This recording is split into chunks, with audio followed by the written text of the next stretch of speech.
Alright, hello everybody, and welcome to the stream. Or rather, welcome back.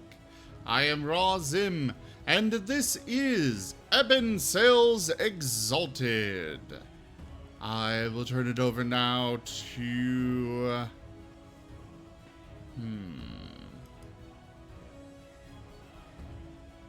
We're gonna have Sark do the recap. Let's see how much you were paying attention last week.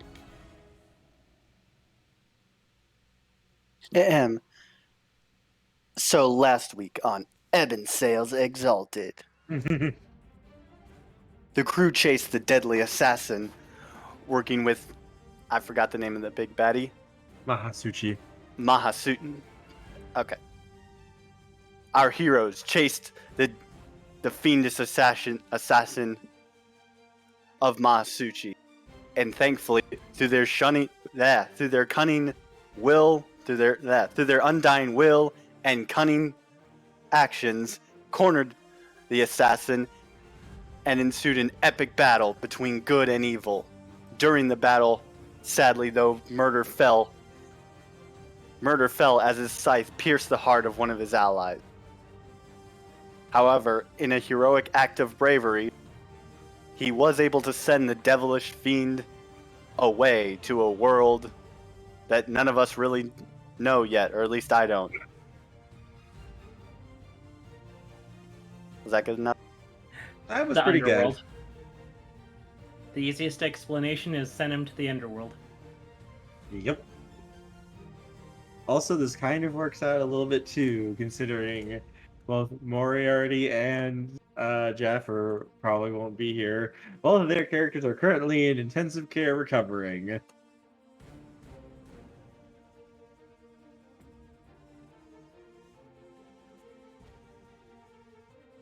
And so, you guys stand before the swirling rift, the vortex, into a wild-bound area. You have received an invitation from Griffath to enter the domain to discuss the freedom of the people within it. And you have been promised safe passage within its A territory. resplendent offering. Tokeme tipped $80. The donation goal has been completed. Thank you, Toshime. Thank you, Toshime. Mm-hmm.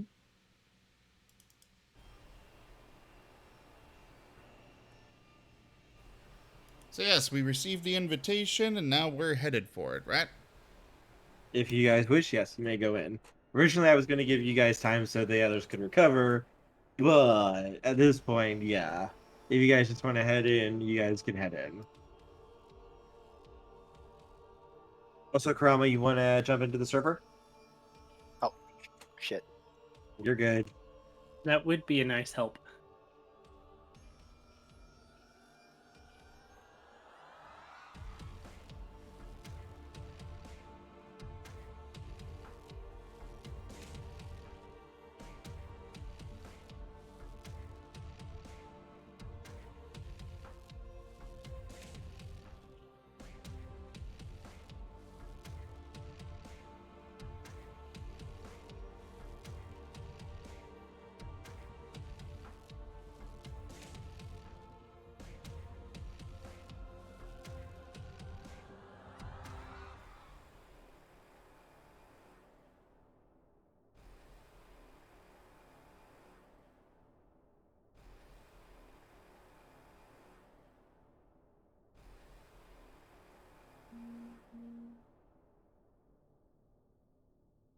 Now we wait.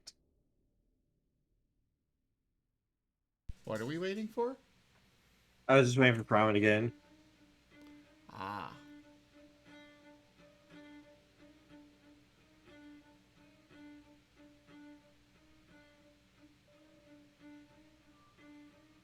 Alright, I should be in.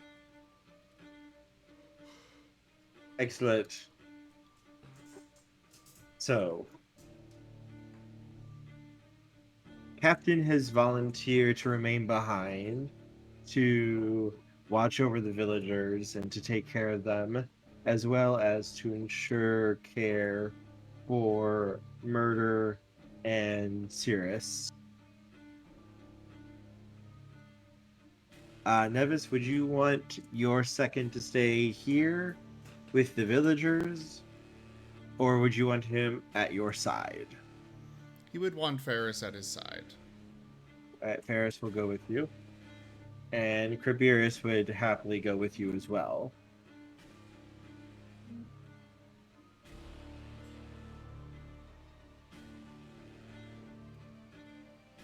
And so, the three of you make your way through. Four of you, sorry, and Krabiris. Make your way into the rifts. And you step out into what appears to be a beautiful island paradise. You can see all around you great palaces rising up into the sky. The walls made of gemstones, of silver, of purest glass, and more. They are absolutely beautiful and breathtaking and beyond what any normal mortal savant could hope to craft.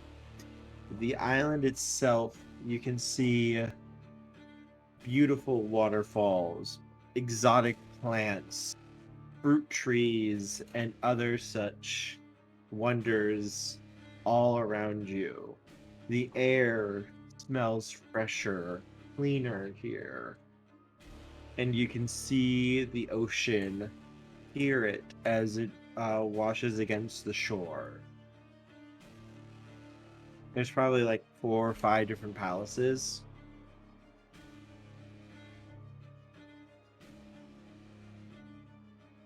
This place is beautiful and amazing. This is what many mortals would consider to be a paradise. Sark's gonna turn to the group and say, "You know, I think I like this place better than heaven." It's easy to get manipulated here. And we'll be It fine. is all just an illusion. A fabrication. That is both true and false. Yes, this place technically isn't real in the same way that creation is. That's very true. However, it is also within the boundaries of this place. Everything is real. Like, that water is real. Those trees are real. Everything that you can touch is real. But it's not... I'm trying to think of the correct word here. It's not permanent without people here. Without mortals here. And other beings to give it stability and to give it basically To leash it to creation. yes, without a link to it to make it real, it'll eventually fade back into the wild, into chaos. But so long as mortals are here, this place is extremely stable, and it is basically as real as creation. Even if the fair folk can shape it. And I'm going to have to step away for a couple minutes. Okay.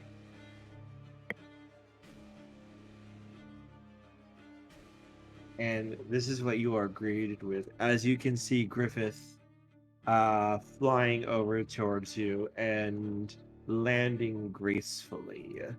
And he bows his head a little bit, not subserviently or such, but more of a nod of respect to you, Nevis. And he also gives a nod to both Guaco and to Sark as well.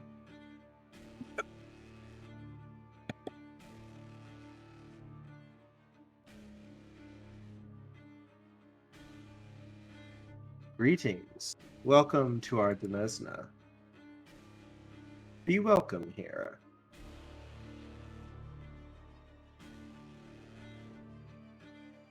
I'm gonna look in and say, "Don't worry, we won't be long." Interesting. You say that you will not be here very long. We'll see about that. Come, you are honored guests.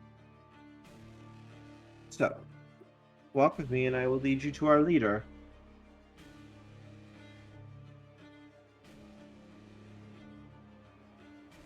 And he will lead... Go ahead. Let's say I follow.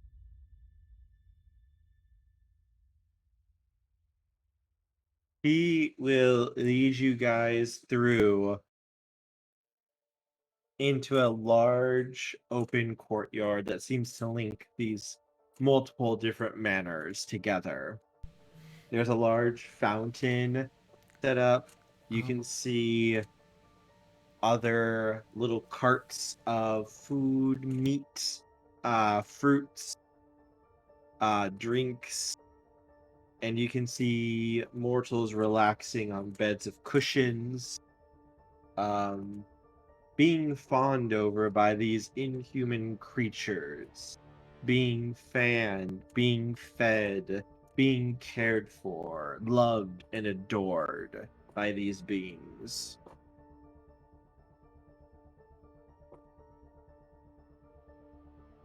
Many of these creatures do not have a fully mortal form, but they seem to be borrowing a mostly mortal state. Many of them show off like animal or plant-like features, but have a humanoid-like body. Sark under his breath is just gonna mutter, "Damn, a hell of a way to die." Yeah, you can eat. This place also resonates with emotion as well. There is no pain or suffering here. These people are honestly like looking at them and compared to like what you've seen with like the tribes over the last few days, For the end of the world? it's basically like there in the mortal world, they were struggling to survive. Like, yes, the villagers were doing okay, but they weren't really prospering. They were more having enough food to eat, having enough plants to grow, that kind of thing. But winters were hard. It wasn't an easy life. Every day was work, work, work. And here, this is probably, you can guess, the happiest and nicest anything that these people have ever gone through.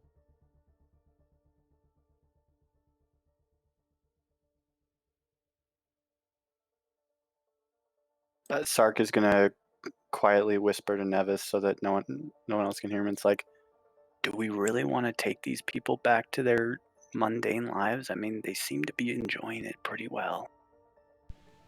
While they may be enjoying it, it is only a temporary thing until they are bled dry of everything that the fair folk can get. And then they will be little more than husks and sold into slavery.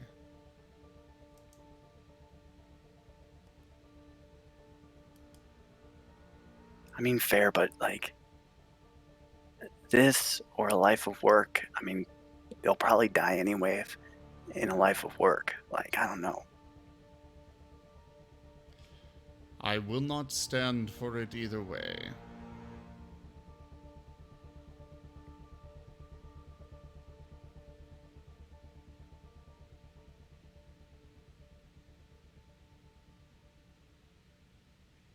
Fair enough, I guess.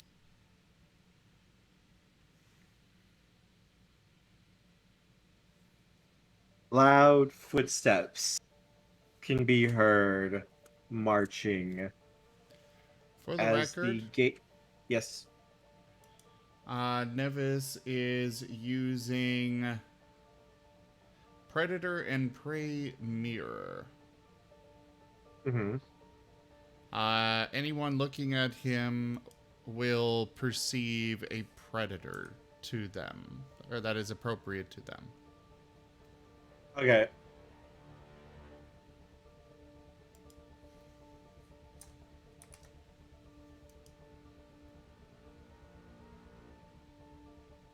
You can hear footsteps, loud, shaking footsteps.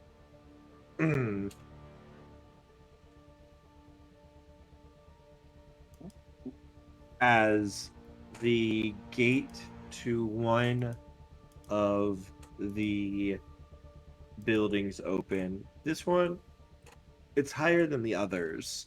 It's also maybe slight, but it is more ornate than the others as well.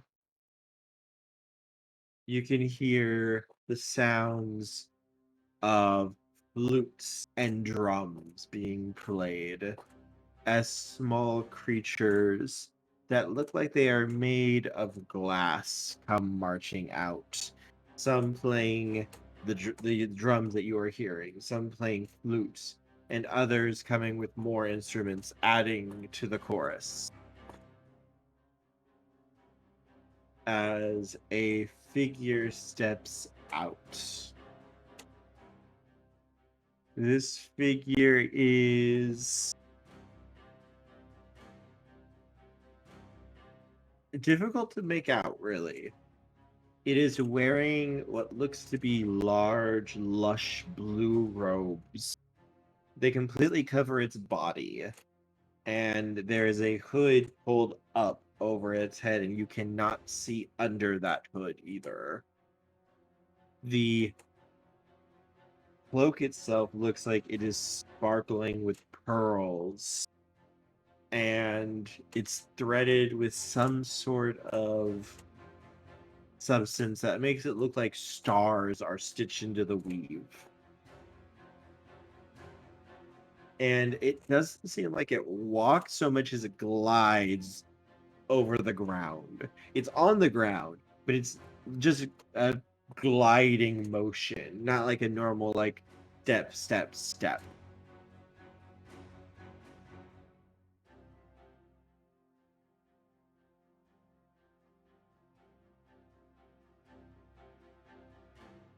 And it comes towards you. All of the fair folk show major deference to this figure, bowing their heads or actually kneeling if they are not attending to a mortal.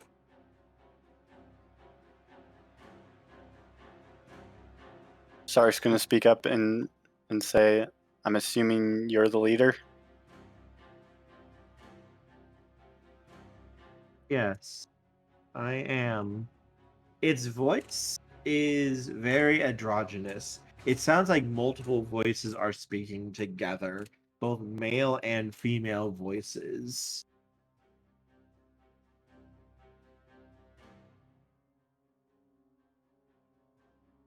I am the prince of this domain, and you are our honored guest, chosen. And it's going to kind of bow its head towards you guys, similar to how the other fair folk did. I am Nevis, King of Conquerors, and I demand the release of these villagers. I am aware of who you are, Nevis, King of Conquerors. You see one arm come out. It's very long and spindly. You can see very, very long talons, like almost like 2 or 3 inches long at the end of each finger as it snaps its finger. And some of those little glass creatures quickly begin moving and bringing chairs and a table over. And it waves its hands towards the table and takes a seat there. I am aware of what you desire, King of Conquerors. Please, sit. Let us discuss this. You and your vassals are welcome here. This is a place of peace.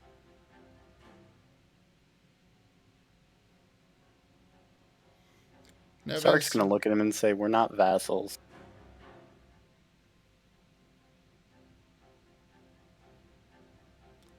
He's going to look over at you when you say that, Sark. My apologies. I assumed that as you were with him that you were one of his vassals.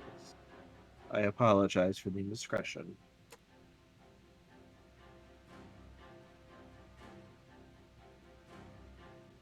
Sark's just gonna nod his head and continue to stand. Nevis will take the offered seat.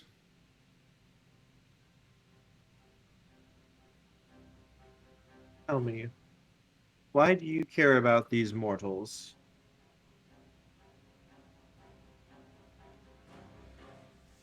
I have sworn to protect this island and others around here, as well as all of their people.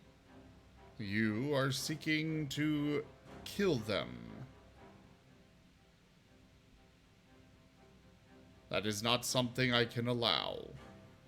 The hooded figure tilts its head, and you can't see its face or expression or anything, but you get you get the feeling just staring at, like, an honest sensation just goes through you, and understanding comes from it, that it is confused by what you said.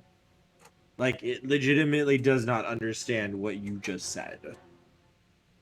I There is no harm done to these. They are our precious charges. We care for them. We protect them. We bring their dreams truth so that they may enjoy their existence, however fleeting their lives may be.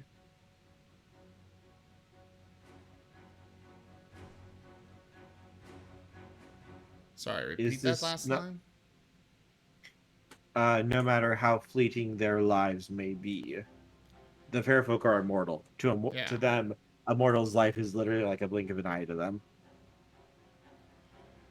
You kill them. You feed on them until who they are is gone.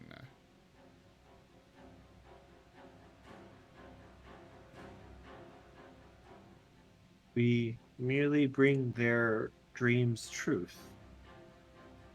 We do not seek to harm or I to know damage them. I know that you sell their empty husks as slaves.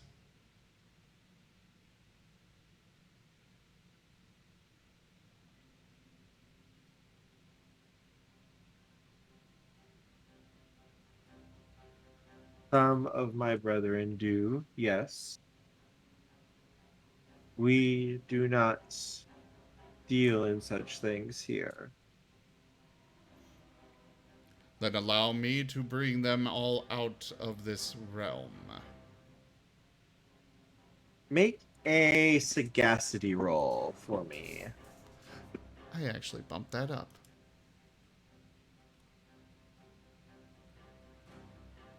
Nevis doesn't need people to do that now. He's been learning. Mostly because I needed it for certain charms that I wanted. Okay, maybe I do need people for that. What the hell?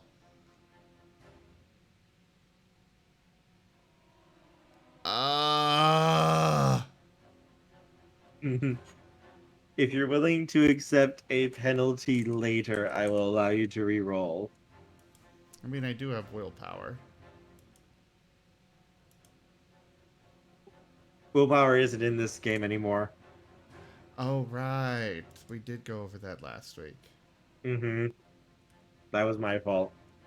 The will is there for sorcerers because it's their way of basically gaining power to cast their spells.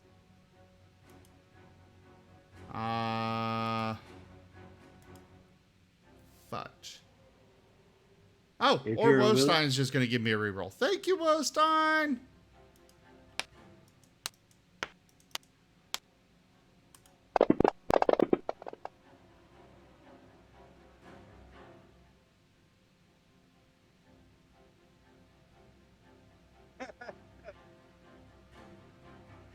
I quit. I'm done.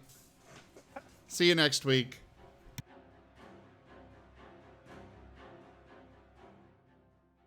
Next time on Exalted, or wait, Abyssal Exalted.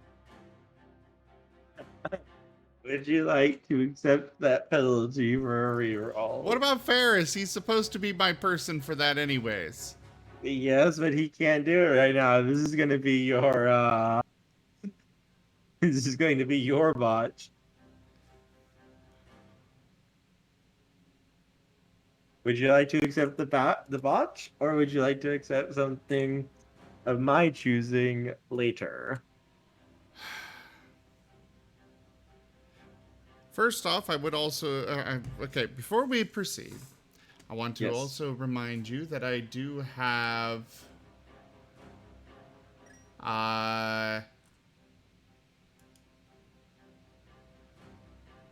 Judge's Ear Technique.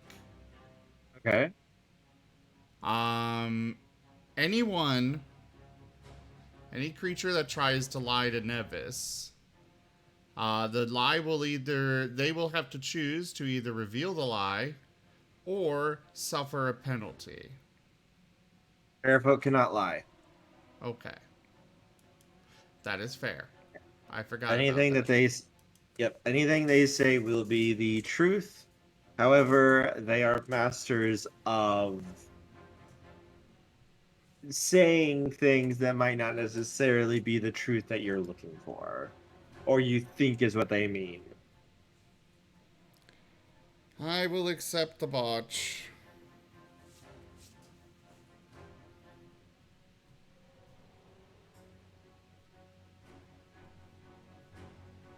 You accept the botch. Yes, these fair folk are truly trying to do what's best for these people, and it seems like they truly honestly do not understand or even comprehend that they might be hurting these people.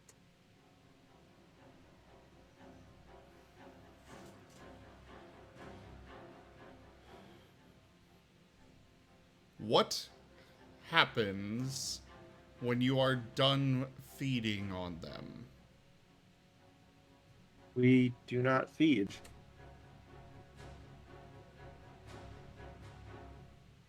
We gain all of our sustenance from this place. The mortals eventually fade, as mortals do, once all of their dreams have come true.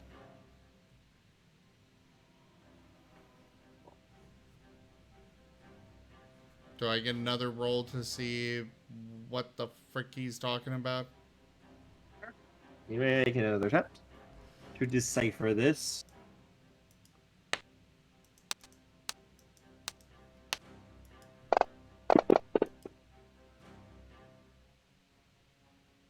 Also, give me a moment.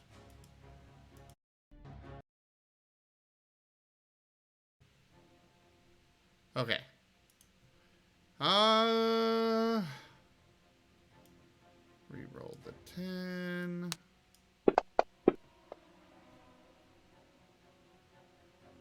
Three. So, based on what he is saying, and your understanding and expertise in dealing with the fair folk, what it sounds like they're doing is rather than feeding directly on the mortal soul itself, What they're doing is using a combination of their own magic as well as the mortal's will to create these things for them. They are basically using the mortal's own dreams and desires as the building blocks for them to create with their magic. Then, but they aren't necessarily feeding on the mortal so much as the mortal sort of loses their will to live because everything that they wanted to do or would have wanted to do has been done. They have basically been able to live the perfect life that they wanted, and there's nothing more that they want to do anymore, if that makes sense. That does make sense. It doesn't seem like they are actually... They're not soul devouring them. The mortals are just dying because there's nothing left for them to do. As far as they care, they have lived literally like the perfect lives, did everything they could ever possibly want to do, and lived in bliss and paradise for as ever long as they imagined that they would want to.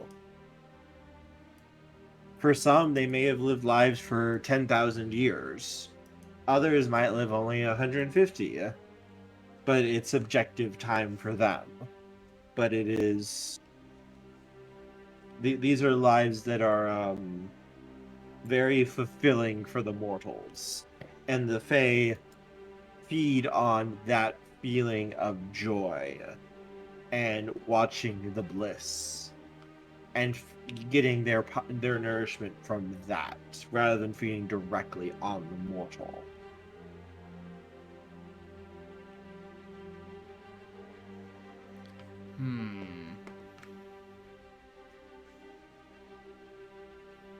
That would explain why it seems so confused at you saying that, because to them, they are trying to be kind. They are trying to be compassionate. And to them, the greatest form of compassion is to give them the lives that they desire and want.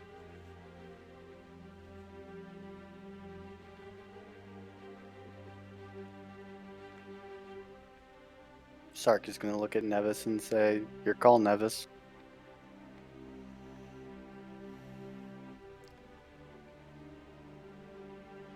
While pain and suffering is unfortunate, it is part of what gives mortals their charm, their creativity.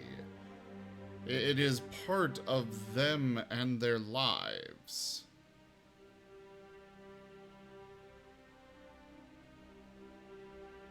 As you have stated yourself, when it is gone, when they have nothing more to challenge them, they just give up.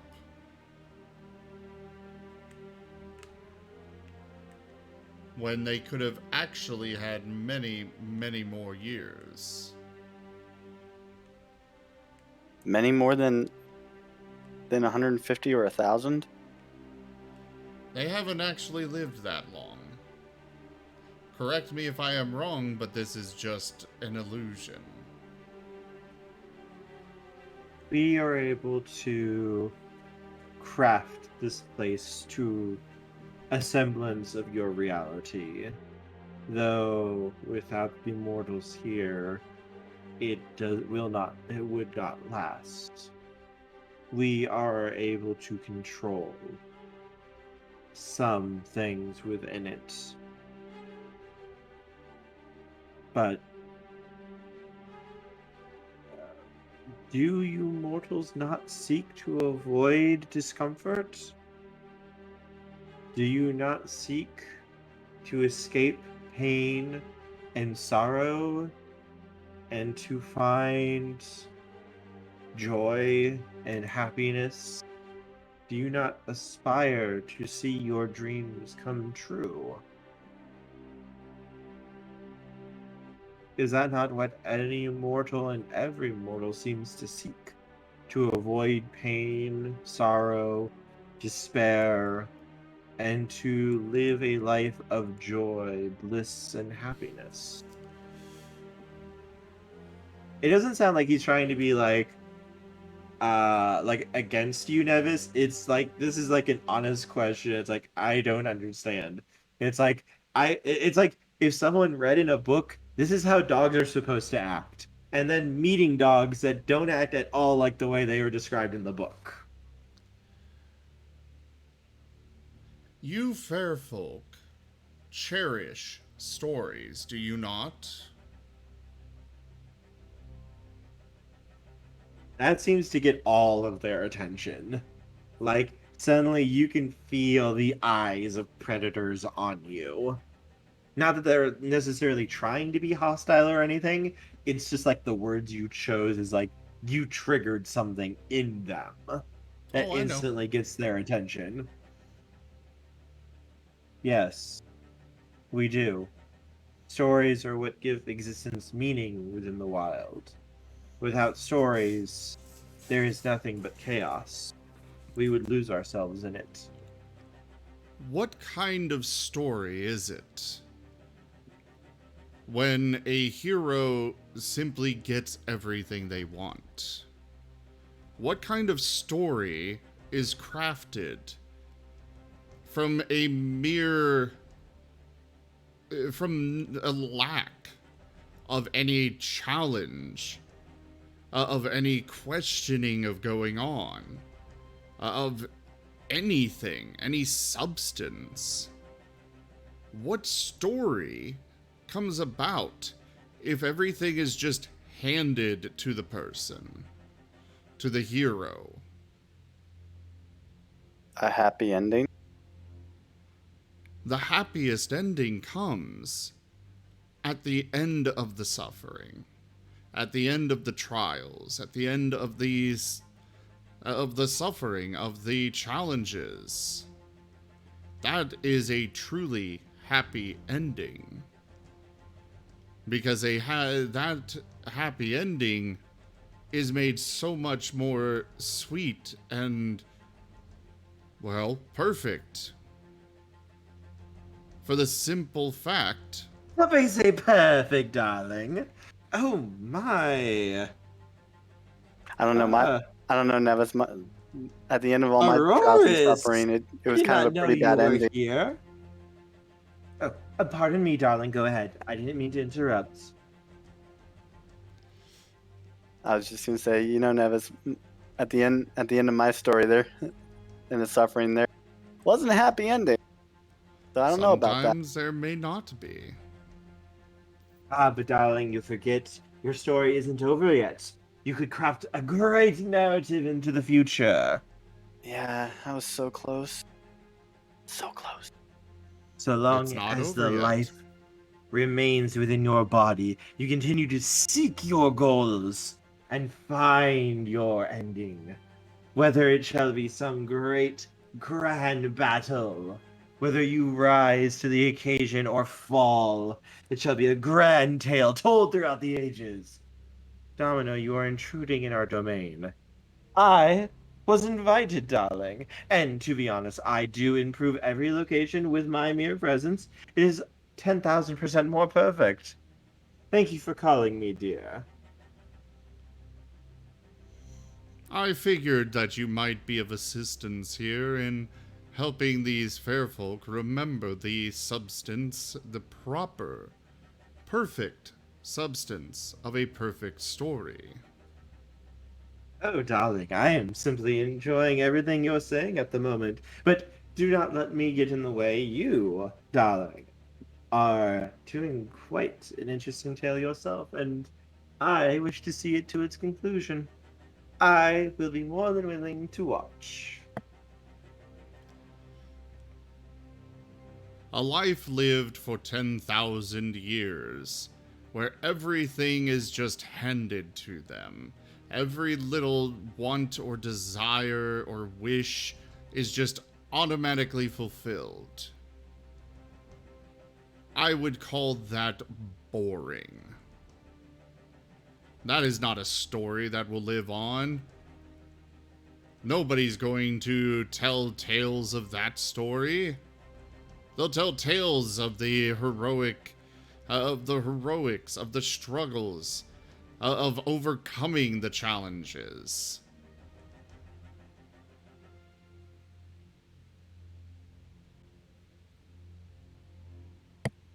Okay, I'm back. Welcome back.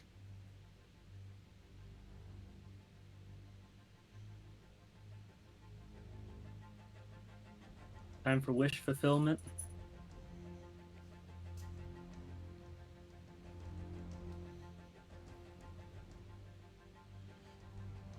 So he seems to consider this. Then I do not understand. When the great weapon struck down King Valor during at the end of the crusade, I and my courtiers fled, and during our journey I discovered wonderful written works left by mortals who had perished. And within those pages I discovered that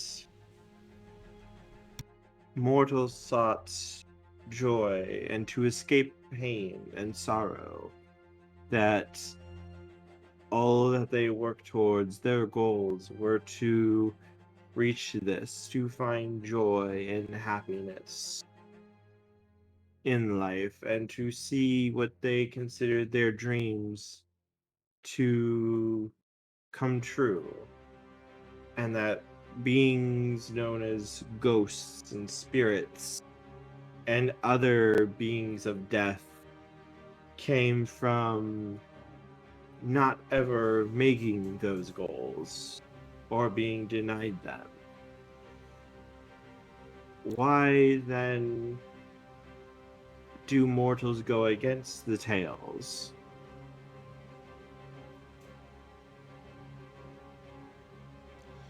Those tales that you had read, how many of them focused on the end of the story? That is what you are giving all of these people here. You're giving them the end.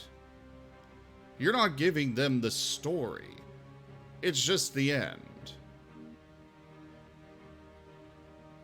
And Nevis is gesturing widely to across the courtyard or whatever at all these people. They're not doing anything.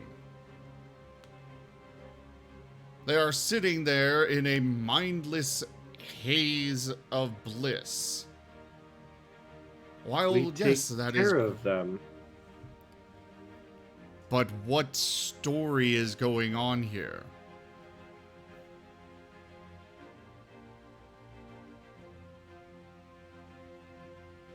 Nevis will go over to one of the villagers and hoist them up, somewhat gently, and bring them over. What story has been crafted here in your domain for this individual?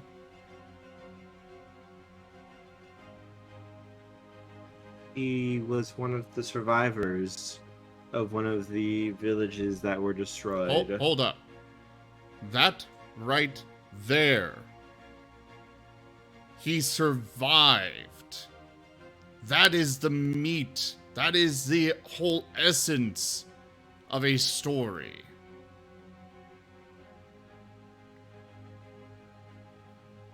Do you want their stories to end? Or do you want it to be crafted to make a beautiful tale? No, it may not end in bliss. It may not end in happiness. Not every story has a happy ending. But should it end prematurely? For this individual here, you have literally written, he survived the end.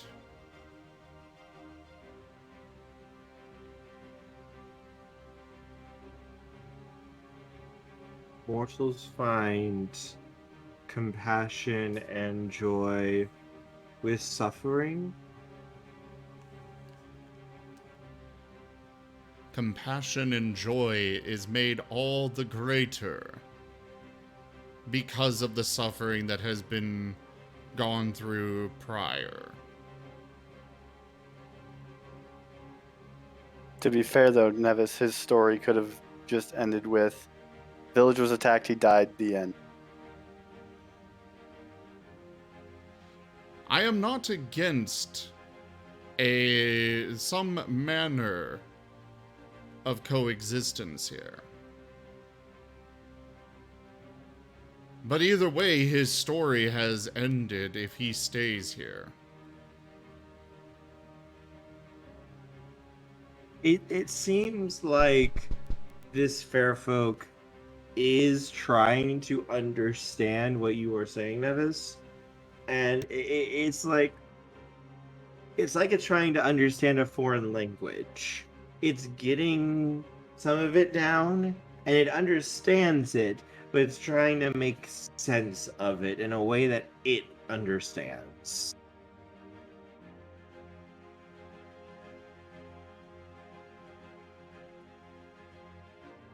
Then mortals should suffer and feel despair in order to overcome it, and through overcoming it, find bliss and joy. That through suffering and pain, they may learn and find compassion. Precisely.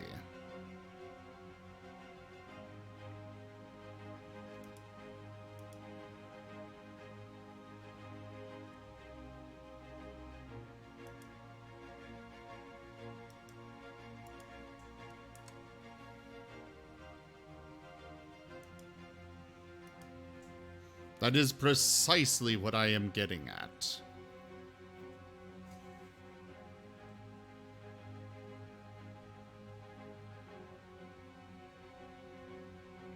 So I'm just going to look at Nevis and just say, you know what you're implying, right? Like, you've thought about what you've said, right? I am saying that the people need to live their lives. Some of them may be great, others may not. I know, but you know, like, exactly, like, the very precise wording you used and, you know, how that can be misconstrued, right? If you have a better way you wish to say it, then go ahead. Oh, no, we're already down the rabbit hole. There's no fixing this, but I want you to be aware that you do realize what you might have just done, right? I want these people to be allowed to live their lives. Okay, well, as long as you know what you might have just done. Slaughtering all of them here is still on the table. Tell me, Nevis, King of Conquerors, I have a query.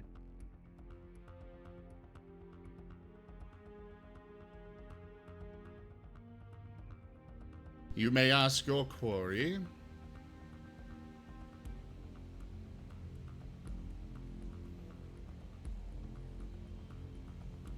My question is thus.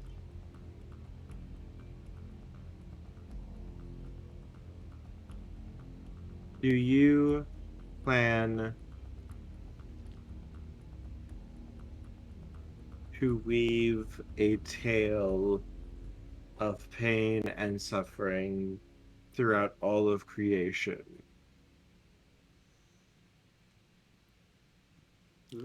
I plan to weave a tale of challenges that were overcome, of happiness in the end,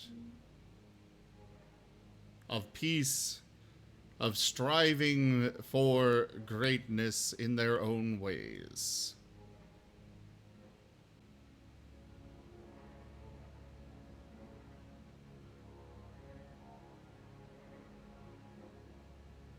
Make a presence roll with a +3 bonus. Ooh. +3 bonus successes.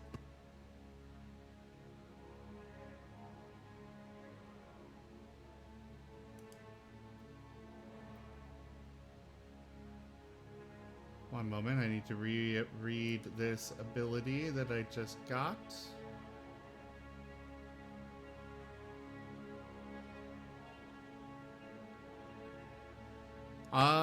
Does this count as instilling respect, awe, or obedience? Possibly, yes.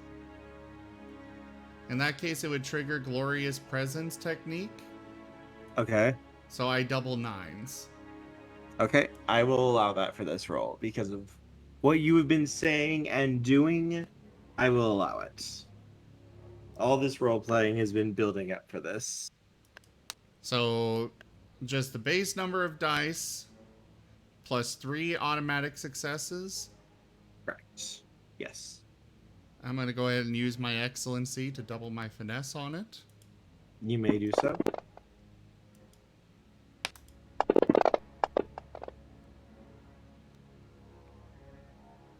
Let's see. Well, I didn't get to double any 9s.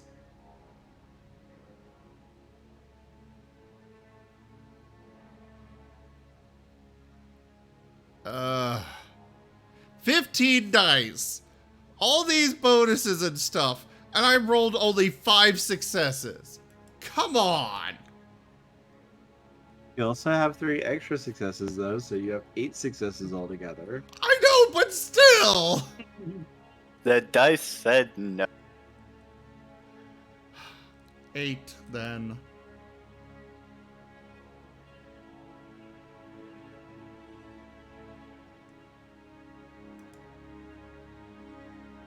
That is enough to accomplish Go for the eyes, difficulty. Boo! Go for the eyes! Rusk!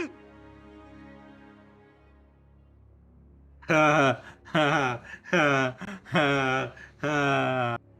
I want to see. Game breaking by Woe. I want to see. Also, hi Tiger. Hi everyone. Oh, Tiger. I've got more people doing the Tiger too cute Duke doo doo Duke. Tiger too cute, duke duke duke. Tiger too cute, duke duke duke. Tiger too cute, duke duke duke. Tiger too cute. Wostein, this is not a valid influence.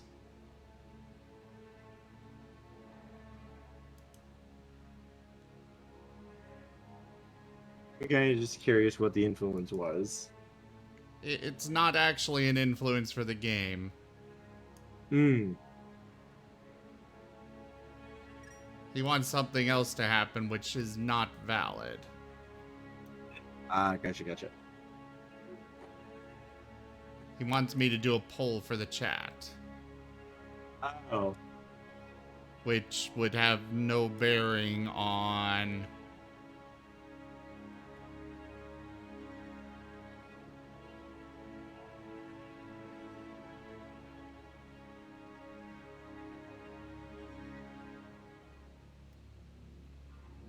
Wostein, you can also DM the DM. Well, you have to send it to me to be approved. And then I send it on to the DM.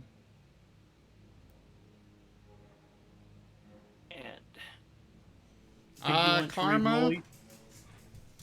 Kerr did say that this, that the dice, that I rolled enough.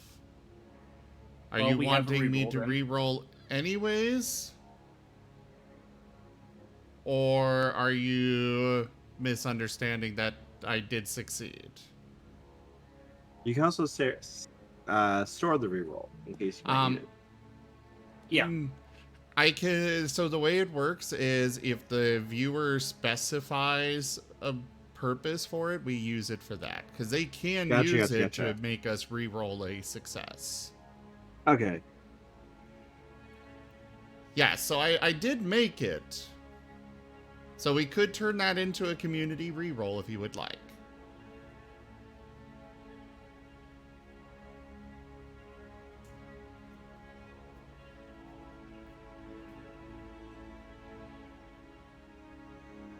Yeah, the wording on Karma's message there, saying the dice may say no, but the cat says mulligan. It sounds like she thought it was, you know, that I failed and so was trying to help rather than be like, oh, you succeeded. Well, now you have to re-roll. Okay. I need to AFK a few seconds. Looks like it's becoming a community re-roll.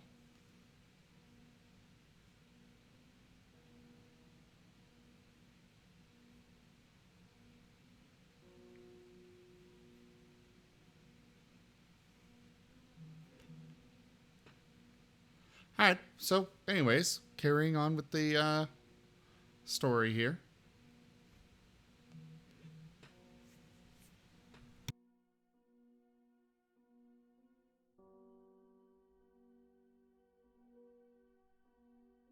This being Aurorus, as Domino called him, seems to regard you, Nebus, for a moment as he listens to your words.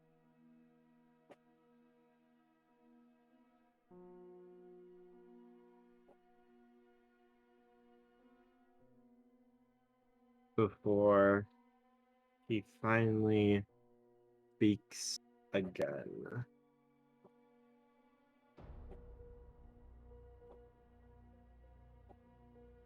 We wish to join you in your quest. We wish to weave such a tale that none could surpass it. If you would have us, King of Conquerors, to fight by your side. As I understand it, you are unable to leave this place, though.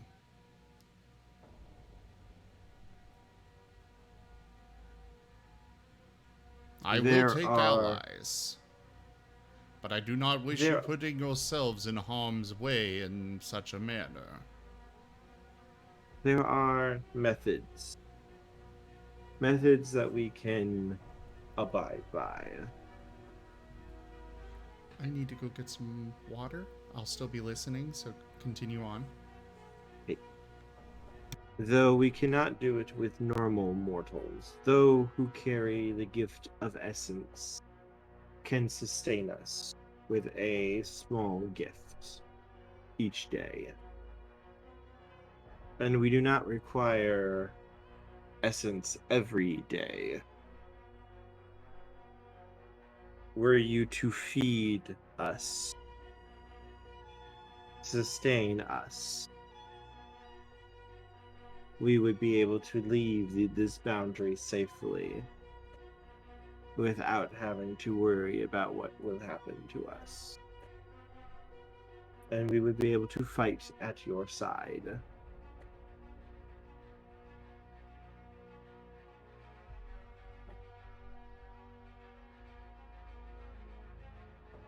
I, Prince Aurorus, do swear that if you accept, we will fight loyally at your side to create a creation of unrivaled compassion.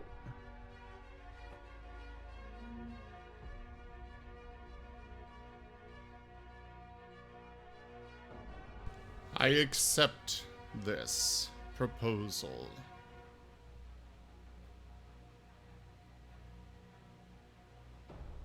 Once all of creation is united, I do have ideas for how you may continue to bring that compassion.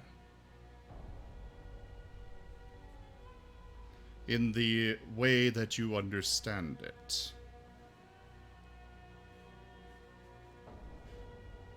He will lift a hand, and all the fair folk will rise up.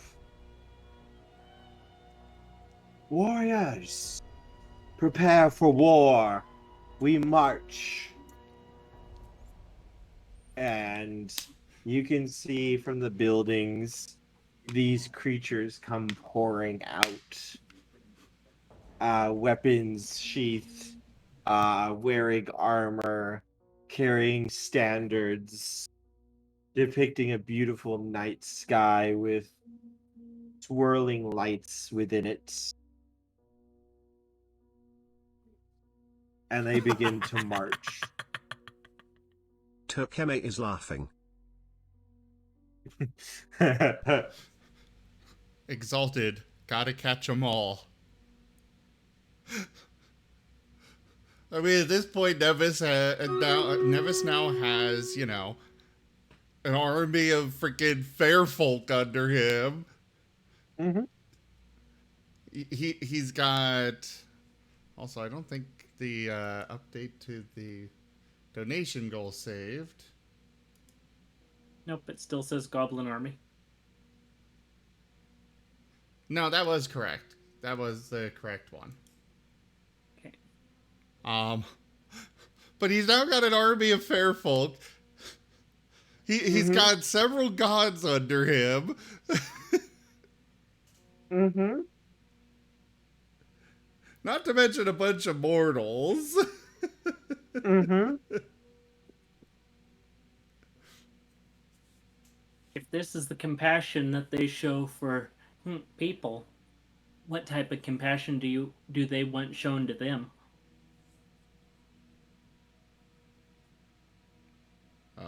To your character sheet, you can add in another army, Nevis. 5 dots.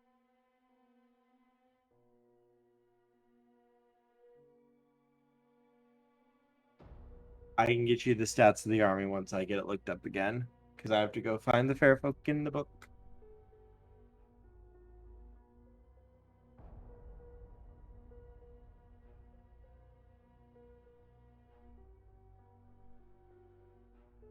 Sorry, I'm back. Did Nevis just recruit an army of fair folk?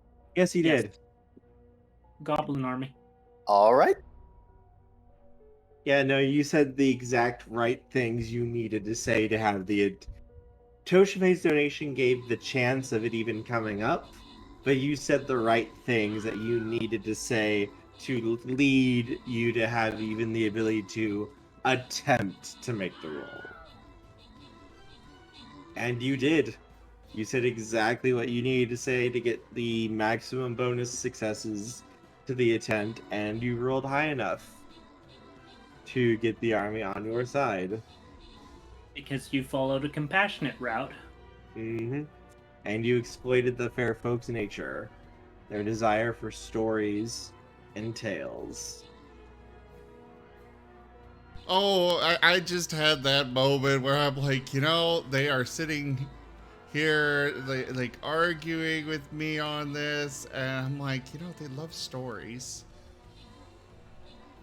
That's That is exactly what you something needed to bring Toshime has up. definitely drilled into my head. You're welcome. Nevis has 2 5-dot armies, which means that they are extremely strong armies, Karma. Also, this army also has might, which normal armies usually don't get, because they are supernatural armies. His normal army is supposed to have that too. Yes, they have a higher ranking though of it, because Oh, yeah. they are entirely made up of fairfolk.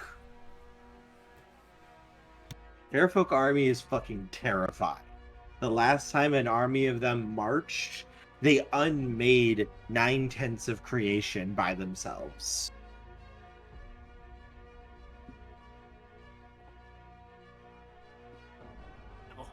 Nevis, when your army marches out from this area, what are you going to do about the wild pocket that's here? I actually do have an idea for that, but it will come later. For now, I will have it walled off, just to ensure that the villagers do not accidentally wander in.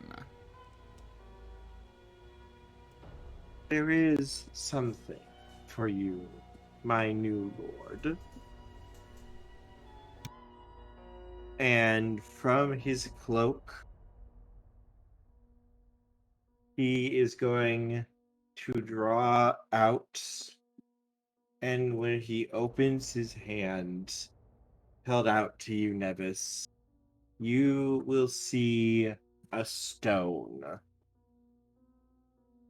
This stone is like an opal, shimmering, beautiful, reflecting every color of the rainbow, and sometimes no color at all.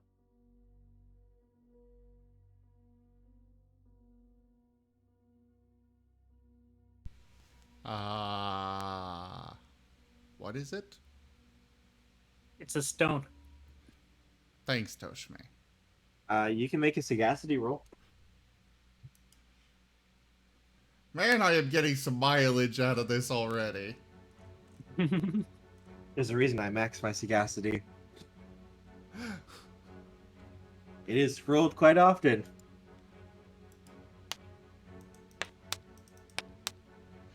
Oh yeah, but my original plan was, I'd have Ferris with me to do the sagacity stuff, while Neves was more, he's doing all the speeches and whatnot.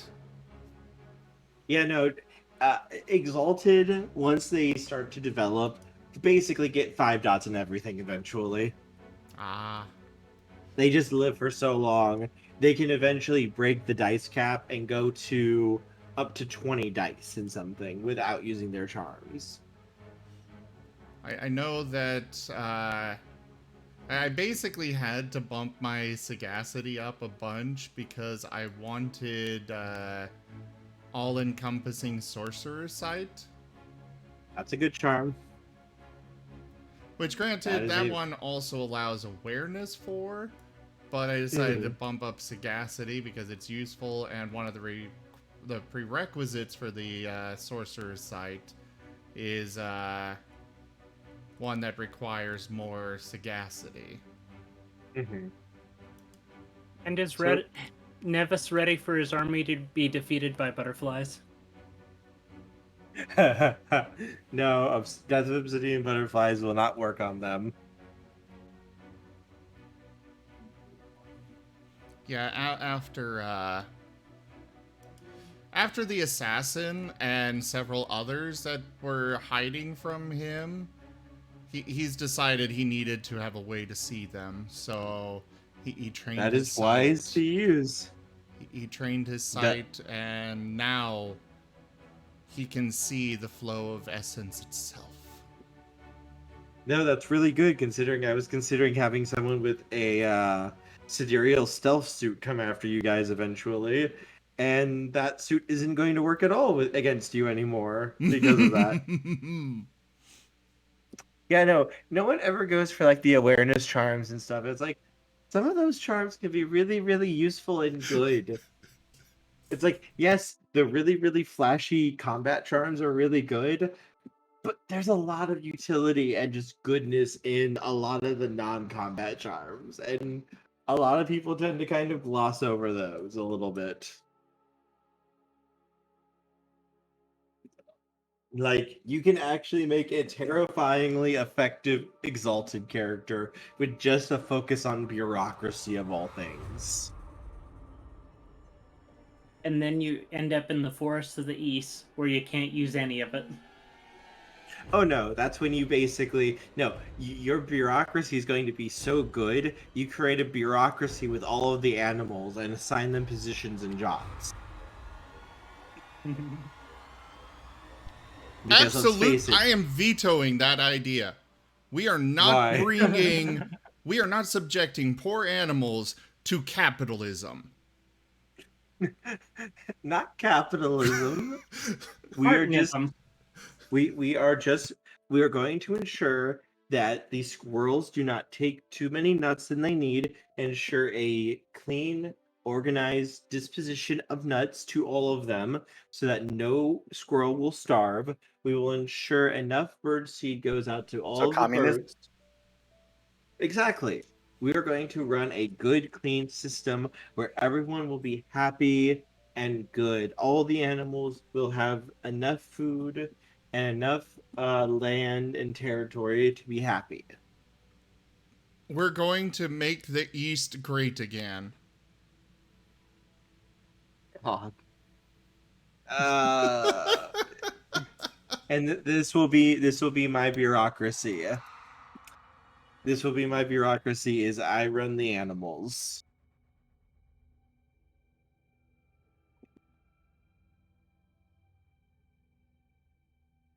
Need bureaucracy plus talk to animals charm. Okay, but what if I want to use the animals to reenact Warhammer? We can do that. I'm in. We can do that. Who's going to be the emperor? Dominant.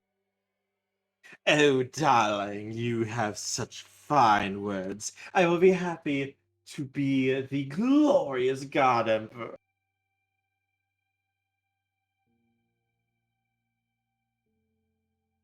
I like this As, plan. as all of the rats will be dressed up in little Skaven costumes. Oh god, a lunar could actually make them into Skaven. Hella Solar might be able to do it too. I actually have the charms to do that already. Okay, we're never going to the east. Got it. What would be even worse is the Dragon Kings on a wall. Oh no. Oh god. As they actually get dragons and proceed to paint them red and go faster. But they're already red. More red! As the undead rise up as the new Necrons. Dragon Kings get smarter as soon as their essence levels up.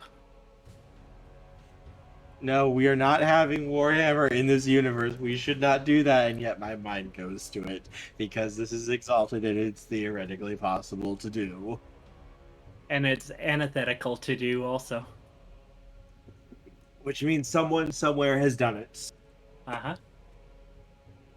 Remember, everyone, as the saying goes, if something is immortal in creation, it just means an Exalted has not put enough effort into trying to kill it yet. So does that mean I'd be a space wolf because like I am literally a wolf? You could be a space wolf, yes. All right. Also, there is actual true power armor in Exalted. Striders. Oh no, not War Striders. Those would be dreadnoughts or Titans. Probably closer to Titans. No, actual like celestial battle armor, which is basically the equivalent of Space Marine armor.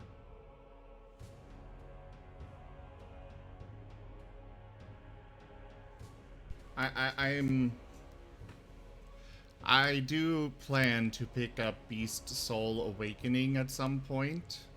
Mm-hmm. However, it's going to require Force 5, which I'm not happy about because I don't want to build with Force. But that's what the book requires. As well as Essence 3. But basically, I can take a Demence or Demesna, however it's pronounced, or Demesna. Wild Place, and make a series of challenges that people can go through, and they become beast folk. And in addition to that, they gain +1 attribute, and gain a non-shape-shifting lunar charm that requires only Essence 1. And there's some fun stuff. That's really cool. You happen to be standing in one right I know. now. As do you take the Hearthstone from his hand?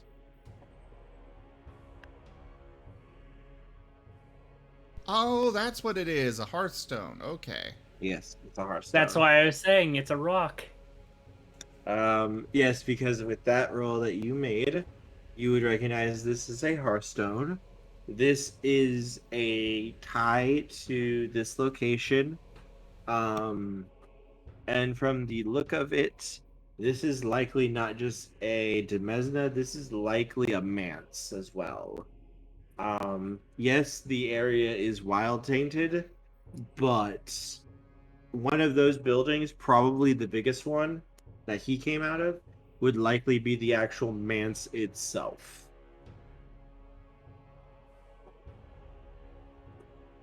And What does that mean?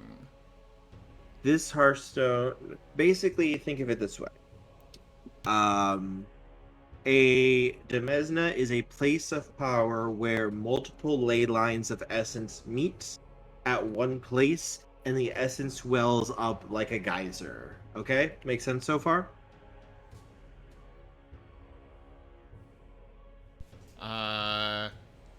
Sure? When people go to those areas where there's a lot of essence, it can affect the area depending on what kind of essence that is. If it's affiliated like with the underworld, then this place will look very dead, very dreary. The animals who live in it will look sickly or very skinny and bony. It depends on what kind of essence. If it's an essence of wood essence, everything will look full of vegetation, filled with life. Water essence, there will be a lot of rain in the area, a lot of lakes and rivers will develop. This place is oriented towards wild essence. Chaos, change, development. And on this Demesna, where these ley lines meet, a cap was put on it to channel the essence into a stable form. And that is what a Mance is. A Mance is a building or a thing that is built on a Demesna to channel all of that extra essence into something. And from that Mance forms a Hearthstone. A Hearthstone is the crystallized hearts of the Demesna and the Mance. When you have the Hearthstone, you gain access to the Hearthstone's abilities and essence, and you intrinsically know if anyone enters your area or interferes with it at all, and you can draw extra essence from the stone to power yourself. It can also be slotted into armor or weapons. Yes. You know how Moriarty has the giant sun cannon? Yes. He has a Hearthstone, and its whole purpose is all of the power, every ounce of power from the Hearthstone goes into firing that cannon. So he doesn't get anything from the Hearthstone, but it powers the sun shooting gun so that it can do its job. He doesn't know it yet, but he could take the stone out to see what its power is. Yes, he has not tried to do that though, because it came installed in the weapon. But And- if he took the stone out, he could draw the essence from the stone into himself in order to basically charge himself with essence if he needed it. And it gives him access to a special power. And the thing that routed all the undead before, that was a Hearthstone. Yes. The Stone of Dawn's Light, I believe is the name of it. Days Light, yeah. It allows the user to channel natural sunlight from the stone. So what power do I get from this thing then? This is a stone of dream weaving. This is a stone that once per scene, you can alter any event and reweave it as you see fit. So does this basically let me be a sidereal? The only I'd like thing to know your location. the sidereals would like to know your location. The only thing the stone cannot do is make it so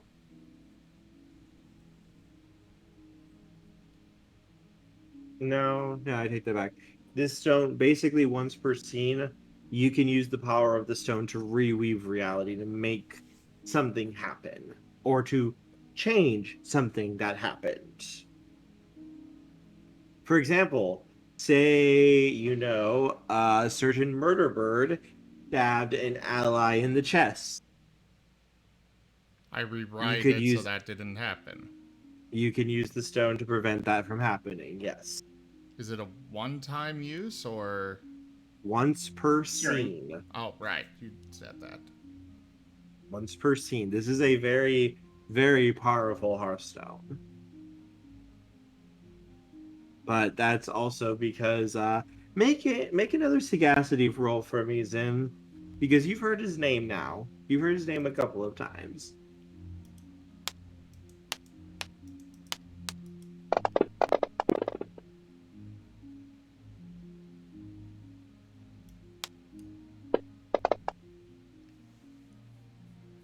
One, two, three, four.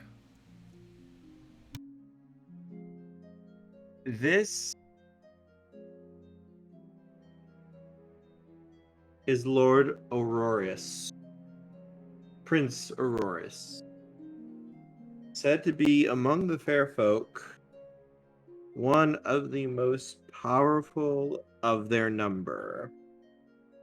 He was one of King Baelor's inner circle, so the stories go, during the Great Crusade against creation.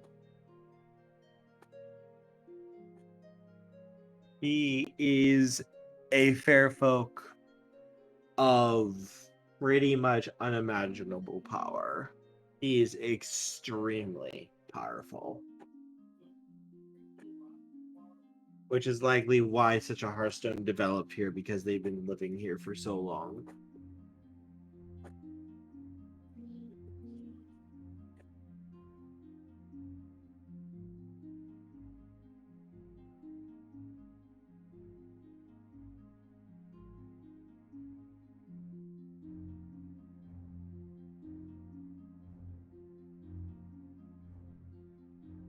Okay.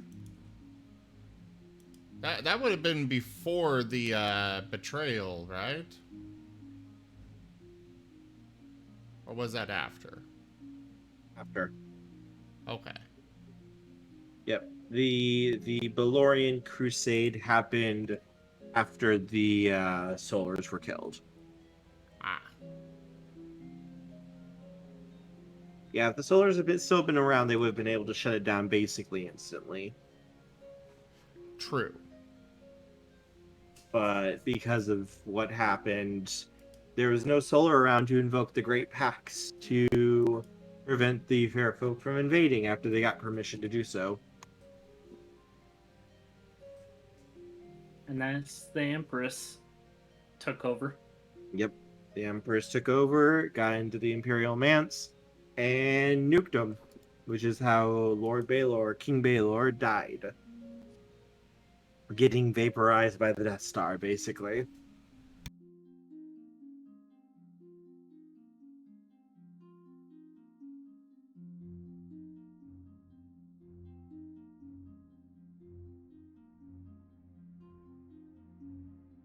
Okay. I am very pleased with this outcome. By the way, when you take the stone, it begins glowing, and you can see a similar slot in your spear begins to glow as well. If I put it into the spear, though, I won't be able to use its ability, right? You will still be able to. There's nothing that it will power. Oh.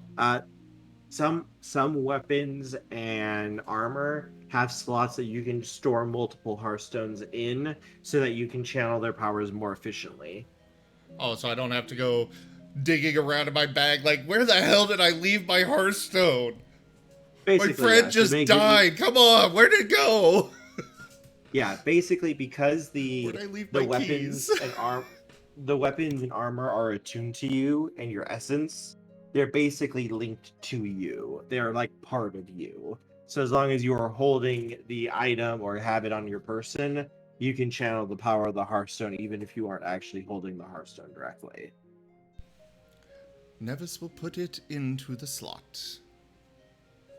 And you can see lines of opal colors of every shade of the rainbow begin moving over the staff, and the flag just seems to be grow more real. Radiant. And yes, you can feel the power of the Hearthstone pulse, almost like a heart beating within the weapon.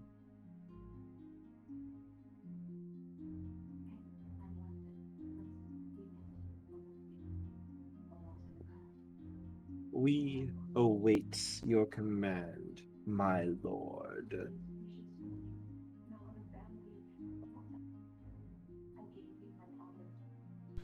Ease these people out of their stupor, and ready yourselves for travel. We have many foes, many evils to dispatch with. And there is rebuilding to still be done for these people here on this island. It will be done, my lord. And as he says that, Kurama, Yes. Sark, you feel a pull of essence inside of you, like a tug. And you hear a voice whisper, "There is someone here to see us at the edge of the boundary here. You should go to speak with them." I'm going to turn to Nevis and say, "Hey, Nevis, I'll be right back. I need to take care of something." Very well. Do be safe. Don't get too far away. I'll start walking. As I walk away, I'll be like, I'll look at him and say, I've died once. It's not that bad.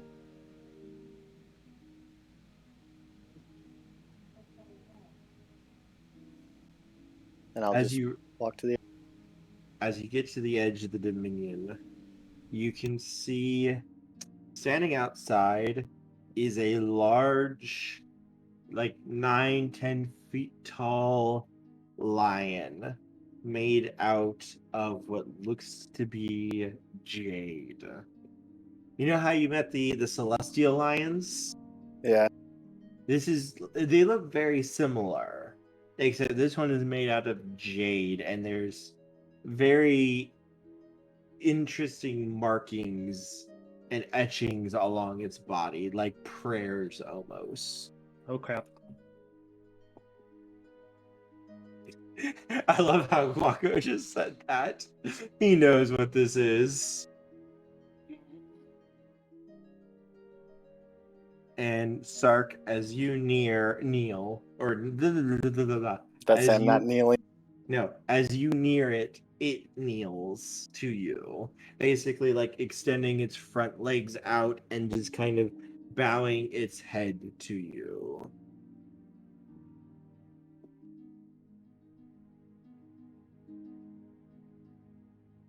Glorious Prince, I have been sent to you to bring a message to you from the Great Ones.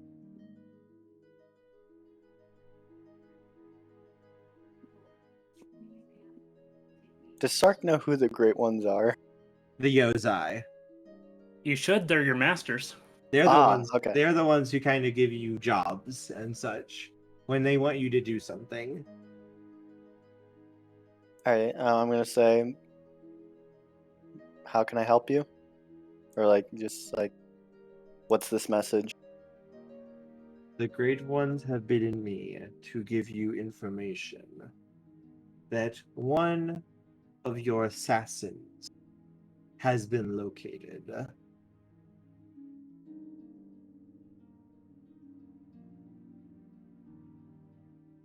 This is good news. Where are they? They have been found in the employ of the mercenary group that you have been bidden to hunt down and destroy.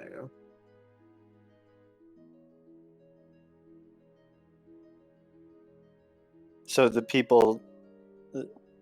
This is talking about like the people in the employ of the big bad, right? Is this like, Not the Mahasuchi. yeah, Masu- not Mahasuchi, the mercenary group that's being run by the other Devourer and the Shadow User. The ones who enslaved the first island before you guys joined, Sark. okay. Yes, they're currently in a war with Mahasuchi.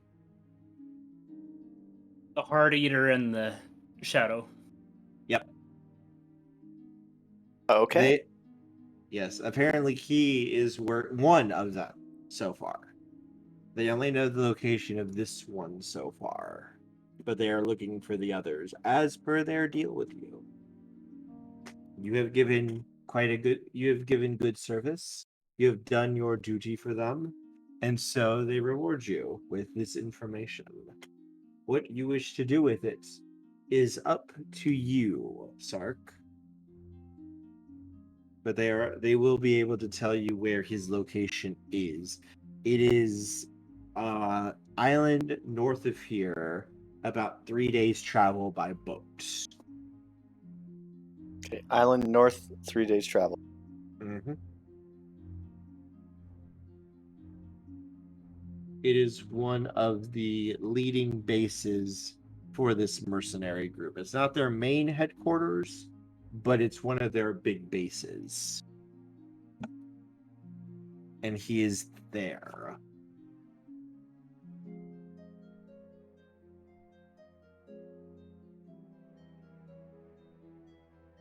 Alrighty. Say thank you for this information. The lion will nod before vanishing in a rush of green flames.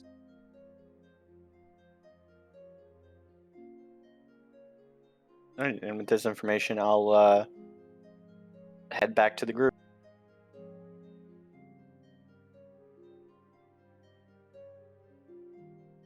Yeah. Nevis, they have begun stirring the people and preparing them to leave here, just as you bid them, and they are ready to march as you wish. Nevis, while waiting for them to do that, I assume his army has arrived by now? It's going to be arriving once the day passes. Yes. Okay. They will be arriving at dawn. Right now, you're at basically dusk at the moment. And Nevis, do you know when the next guild representative will be coming here? Nope. That is something that he should ask. He's gonna find, I'm going to write down his name. What is it? And should I add him as an ally at this point? Which one? They're the Lord.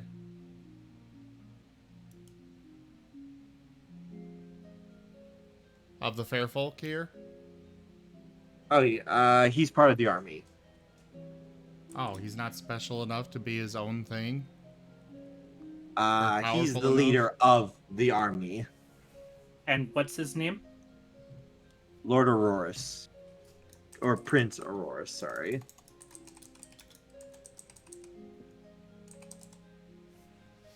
I don't know if I spelled that right, but they're my notes. He Go ahead.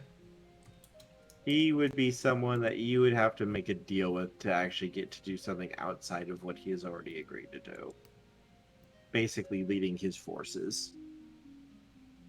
Ah.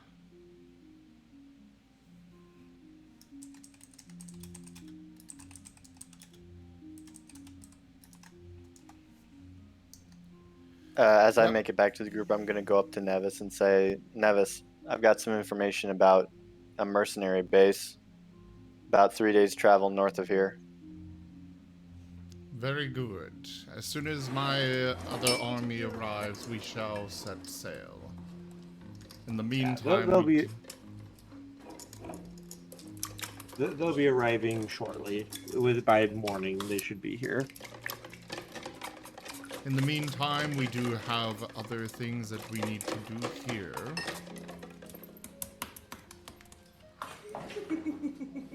Nevis, is there a good place that I can pick up a few retainers? It's been a while since I've gone without some. I suppose you could freely ask the villagers if any of them would be interested.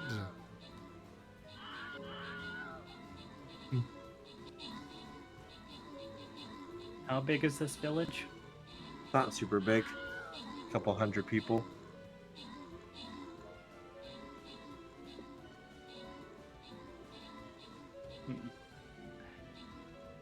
But I think, as you guys discuss waiting for Nevis's army and begin heading out back to the village, I think that is a good place to end for tonight. So that way we can get everyone back on point next week with everyone here.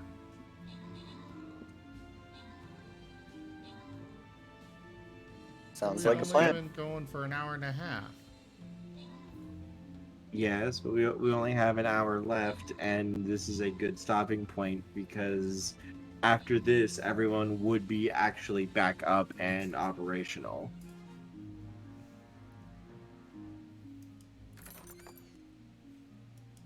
But I want more Exalted. You'll get have more. next week. Yes, you'll get more exalted next week. You'll get more happy fun times. But I haven't shouldn't- taught them all yet, though. I think you guys did pretty well this week. That was a don't know. very good job recruiting the Fairfolk Army, Nevis. Toshime hasn't gotten to do much this session. I'll be able to do more next time. It'll be fine. Fine. Also, Toshime, I know what you're doing. You're trying to lure me into a false sense of security to make me think like you're just going to sit back, watch, and enjoy everything that's going on. And then I'm going to forget.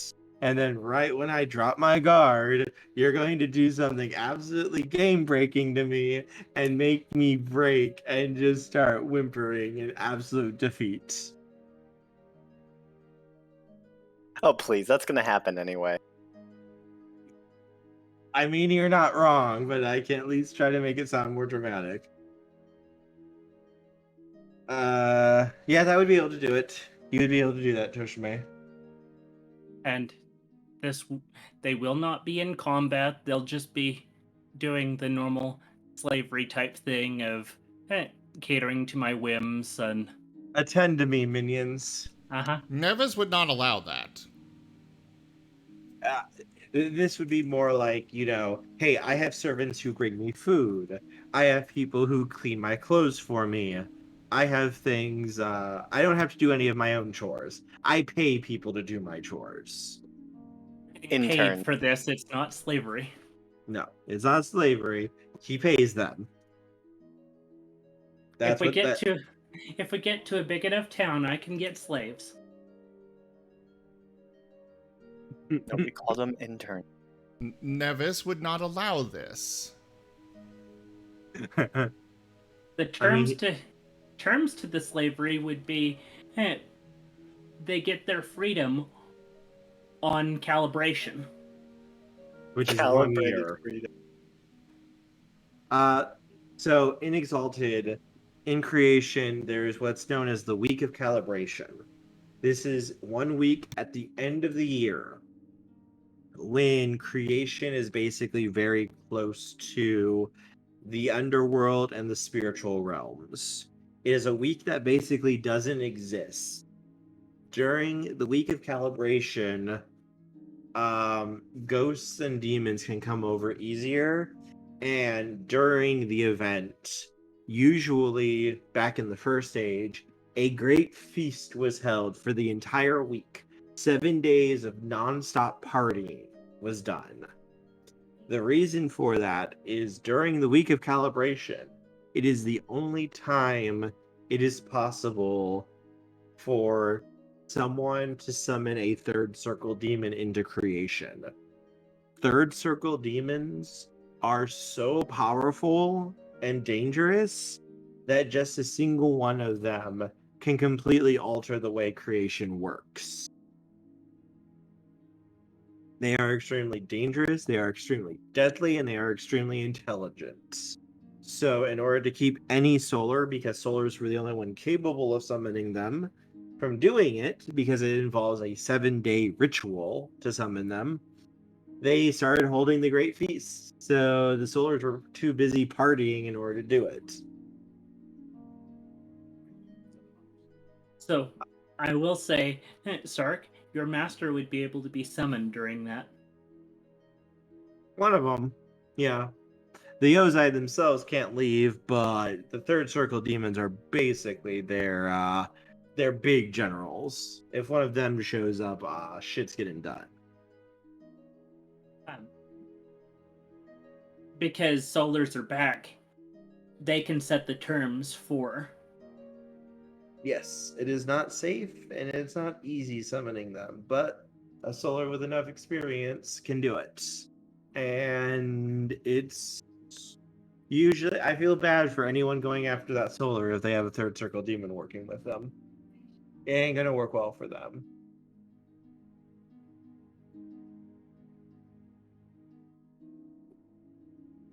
But yes, I think that's all for this week. I hope everyone had fun. Yeah. Yay.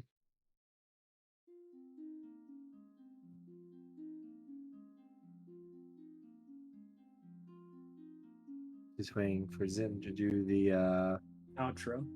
yes.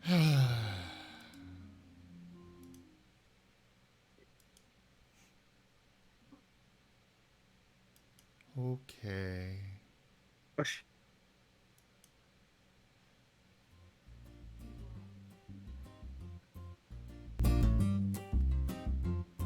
Too loud. I'm gonna have to set up something else altogether here. Anyways, thank you everybody so much for joining for Abyssal Exalted. Check out our website, zgfgaming.com. We've got links for our Discord, Telegram, Twitter, Patreon, and more there on the website, as well as down in the description below through our link tree. Thank you to my patrons, donators, and subscribers. It is because of your support that I'm able to continue bringing these streams to you all. I really cannot do this without your guys' help and support, so thank you. Consider becoming a patron over at patreon.com/zgfgaming. It is one of the best ways to support the channel, though you can also do so by simply sharing the stream around. But for now, thank you again for joining, and I bid you all the most fondest adieu. Bye.